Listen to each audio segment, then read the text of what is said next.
Hey Trek Gang, what's going on in this week's episode of the Boeville in Newtown? Well, it's right over here. Stand by and we'll get into what's happening this week.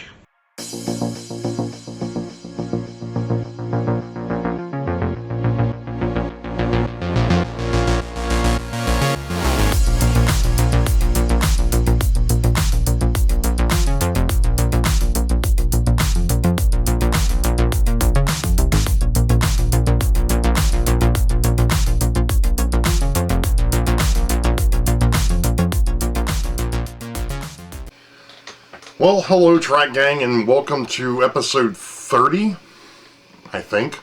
I don't know, I didn't bother to look. It's either 30 or 31, it might be 29, who knows. I've kind of lost track, because I haven't done this in over a week, as you all know. This past weekend, it happens to be Monday the 14th of October, and of course this past weekend was the Great Scale Model Train Show. It was wonderful to catch up with a bunch of folks. I know that Alan from the Mason-Dixon, caught up with him, caught up with Ted Heimball from the Western Maryland. He's got to catch up with those guys, and Hot Rod Rodney. Those were the folks that didn't come back to the house, and I know that there was a couple more, and I'm sorry. Sean Conahay, Dakman Productions. Obviously, if you all didn't catch it, Dakman has got a thing with the Great Scale Model Train Show now, where he is doing the videography and the camera work for them to show off the show, which is absolutely wonderful. Congratulations, Sean. That is huge for you, sir, and glad to see that it was somebody within the YouTube community that actually got that privilege, and hopefully they're happy with what you did. So, like I said, from what I saw, a little bit of what you posted up on Facebook, it looked good. Again, congratulations, Sean. I would be really remiss if I didn't sit here and mention who all did come back to the house. And I tell you, this year was probably the biggest year that I've had so far. Including myself, I think there were 15 of us that were here. Really appreciate everybody coming back, but I'm going to read off some of the names. So you had Ron from the Southwestern Railroad. You had Steve, the Plumber 33. You had Boxcar Jerry. Jerry Satz was in the house for the first time. I'm hoping you enjoyed yourself, sir. Sorry I didn't get down here. Let me back up just for a minute. With my two dogs, we had all the food upstairs on the dining room table, and we've had an issue with my younger dog deciding that if there's nobody around, well, she likes to climb up on the table and disappear. So I was having to keep an eye on her to make sure that she wasn't stealing food. Anyway, we had Bob from the PK&W. It was great to meet you, sir, for the first time. We had Tammy and Ray from Mom and Son. We had Ken Amos and his cousin Lewis, I'm sorry. Lewis, I apologize, sir. It's been a long day already, and it's only friggin' 1 o'clock. Let's just put it that way. So you had Ken Amos from B&O 51 and his cousin Lewis. You had Frank Neer from the FCSME and his wife Kathy were here. You had Dave from the Carolina Foothills. It was great to see you up here, sir, after all that you've been through down there, man. Glad you came up. You had Dave. Sparky came all the way down from the Great White North. And, of course, we had Mr. Joe Rader from the Black Rock Central. Now, with that, you might notice that there was a couple of names that were not on the list, and one of those would have been John and Rick from the Foltz Bailey Model Railroad. They had planned on coming down. There was a last-minute change in plans. I'm glad everything is okay, Rick. I appreciate you keeping me updated at least. I know it was a little late when I texted you to find out what was going on, but it's all good. If I missed anybody, I sincerely apologize. Like I said, it's always chaotic, especially for me that week. The way that these last couple of years, these weekends have gone, where I've got the train show on Saturday and then my daughter's organization on Sunday with her crab feast, which was absolutely wonderful. They did a great job as always. I know that Ron, Dave, and Bob were there at that, and I know that Bob was really impressed with how things went, and again, I do appreciate and I know that Rachel and her organization appreciate you guys coming over. It was good food, good time, and then of course Big John was there on Sunday as well. He did not come back to the house, nor was he at the train show this year, because of the fact that right now things for him, he's not looking to buy anything, and he was afraid if he went over there he's going to end up with something that he didn't need. I know the feeling. So I'm going to get into what I did get. And I did make mention that I picked up, I think I made mention of the fact that I picked up something that I didn't need, but I couldn't pass up the deal. We'll get to that in a minute because I need to do some work to that. But anyway, what I did find were a couple more cabooses that I was looking for. This one here happens to be for the Erie. I only paid $5 for that. I thought that was a halfway decent deal on that, so my list of cabooses is starting to shrink. That's a good thing. I'm still short a few, but, you know, hey, a little at a time, as they say. And of course, like I've told folks, you know, when you're looking for something specific, it's awfully hard to find what you're looking for. Anyway, another caboose, this one here, also $5, but this one here happens to be for the New Haven. It's another one of those bay window cabooses. This happens to be, I think, an old, I think this actually may be a Marks, but, you know, okay, it may not be prototypical, but then again, I don't care. That's not what this railroad's about. I just needed something to pull behind something behind my New Haven locomotives that aren't pulling passenger trains. So that takes care of those. And I can toss that off to the side. My wife will be happy that she's got some bags that we can put in trash cans because, well, we can't have plastic bags down here anymore. Anyway, as far as I'm concerned, the steal of the show. Now, as I said, I found something that I wasn't really looking for. But before the meet and greet at 11:30, I got there, I don't know, about 10:45, 11 o'clock-ish, whatever it was, and I walked in and I met up with Al Puglisi. I forgot to mention his name. I did see Al, but I walked into the South Hall and was walking down because I wanted to see if I could find the guy that had the Plastruck wall, the sheets, plastic sheets, which he wasn't there again. That's 3 shows in a row. I've got a feeling he may have actually sold all that stuff up or sold all that stuff off or just decided it wasn't worth his time to come down. Regardless. But I walked past this booth and I saw something and I'm like, you know what? I'm betting the train freak would like that. Yeah, I think you know where this is headed. I saw the price on it and I'm like, yeah, okay, that's not a bad deal. You know, the locomotive and 2 cars, all right, fine.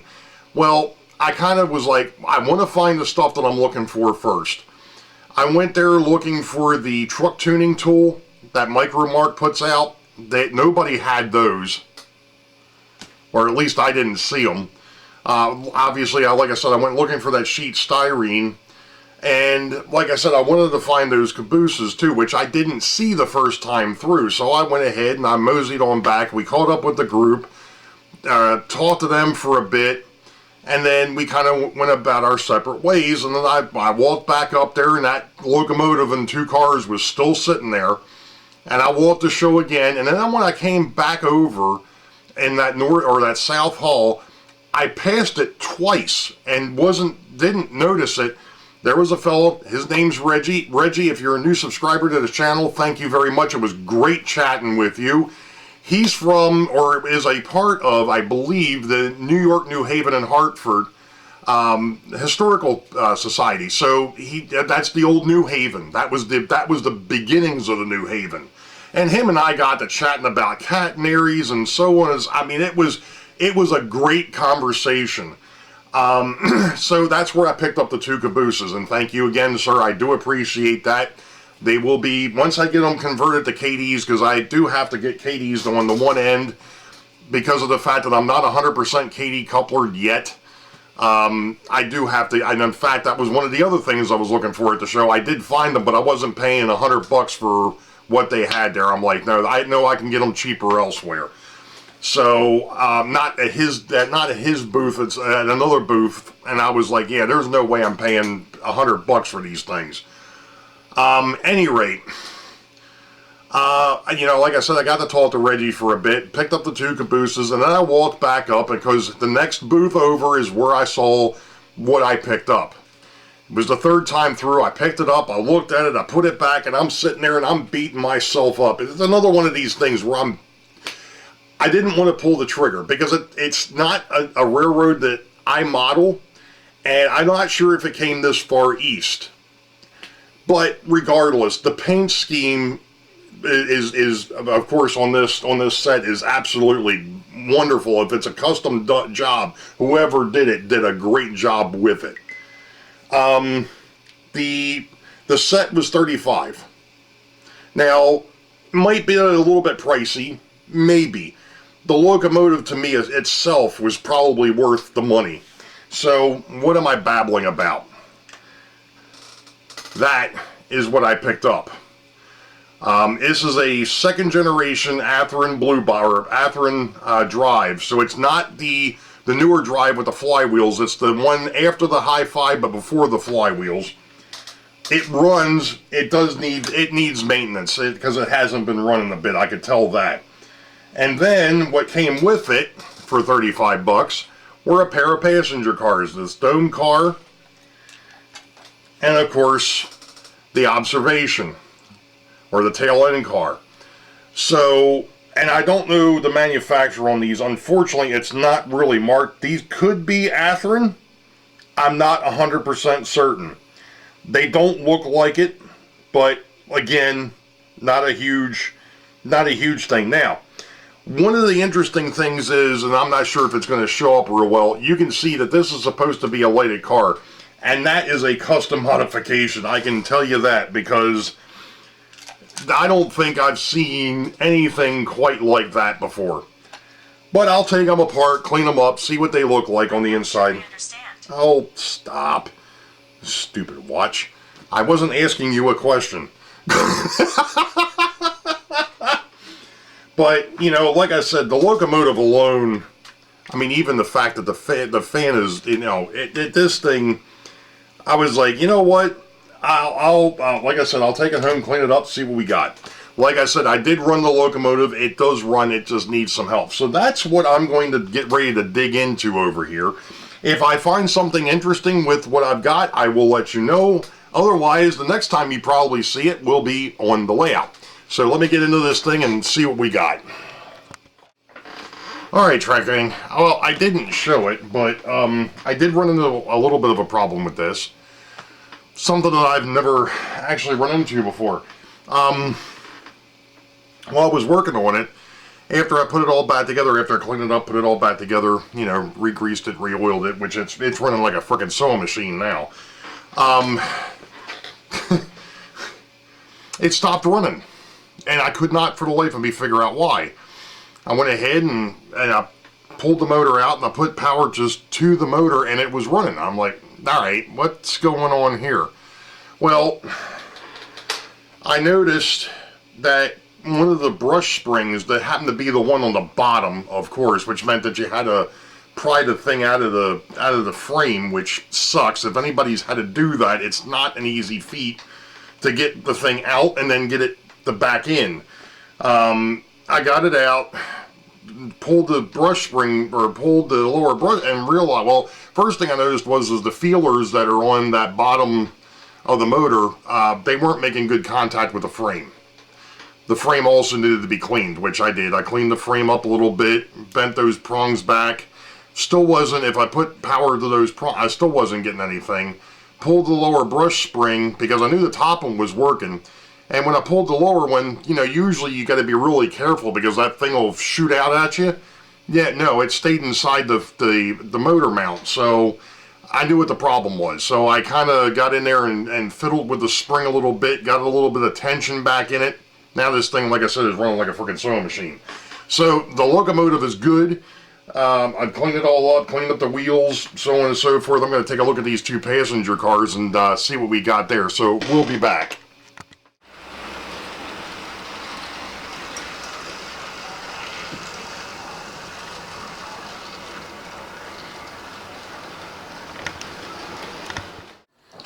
Okay, truck gang. As you saw, I did get it running, and it runs really well for being, like I said, a second generation Athearn. Like I said, I don't have an issue with that. Some people would, and this camera is driving me crazy. Okay, there we go. I think it's better. I noticed today after I started recording that the camera it still looks like it's cockeyed. Anyway. But it's a decent little train. The passenger cars do have lights, but somebody in their infinite wisdom glued the damn things shut. So I can't get in there to work on them.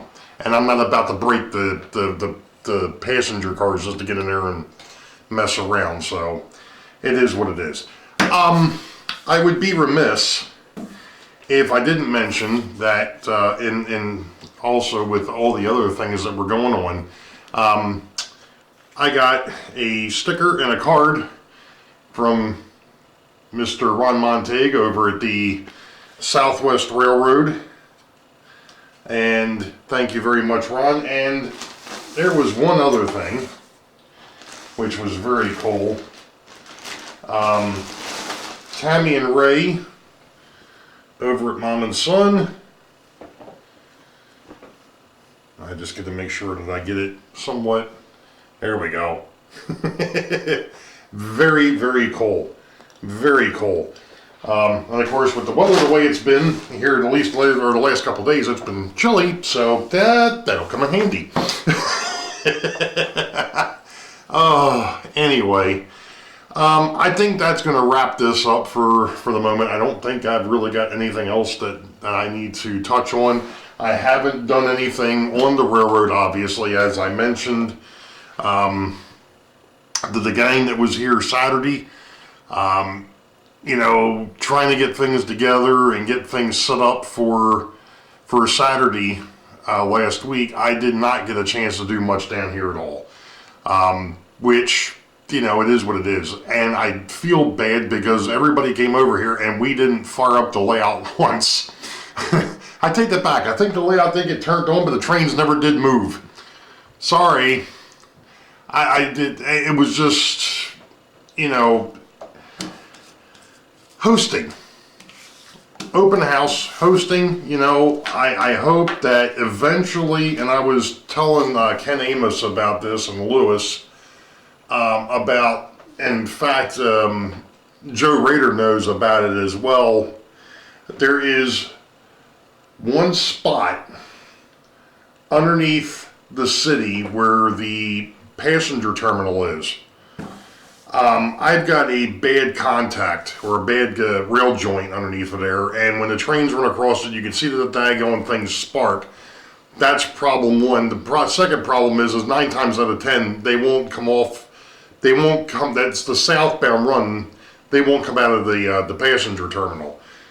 Unfortunately, I didn't know it until after I had put up the backdrop and put in all the wood over there for the second deck, and now I can't get to it unless I take that corner of the layout apart. Well, I've been putting that off because I want to get scenery done across the front of this thing, and I'm working into that corner.